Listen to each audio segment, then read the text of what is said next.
Mundos y Guerras. Es un organismo del movimiento humanista que se inspira en la filosofía del humanismo universalista y también en los grandes hombres que han abierto los caminos hacia la no violencia, como Mahatma Gandhi y como Martin Luther King. Esta marcha contiene un eje fundamental que es generar conciencia de la necesidad de la paz y de la no violencia.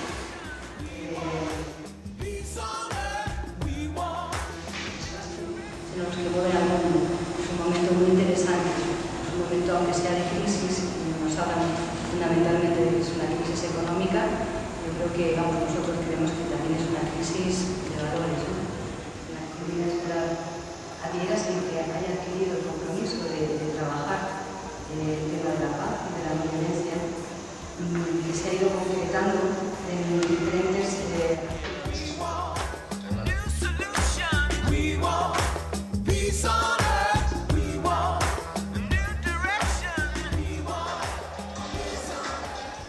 Se sabe de la enorme cantidad de dinero que se gasta en armamentos.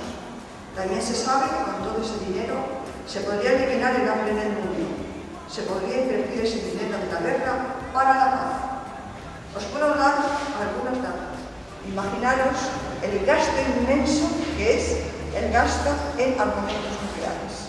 Lo que se podría hacer con esos gastos a nivel de educación, de sanidad, etc. Así que hay que empezar con algo.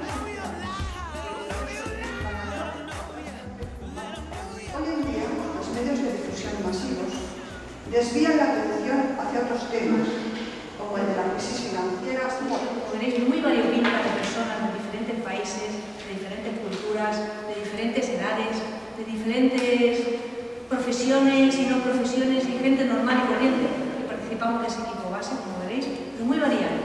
A mí me parece, como decía, que tengo una suerte muy grande de poder participar, aunque solo sea de la parte final, porque voy a hacer el recorrido. El último tramo, que va desde Costa Rica hasta Argentina, luego sumo Panamá.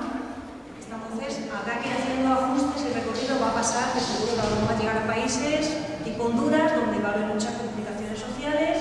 Entonces, bueno, habrá que irse ajustando la marcha sobre la marcha, marca la redundancia. We want peace on earth, we want peace on earth, we want peace on earth.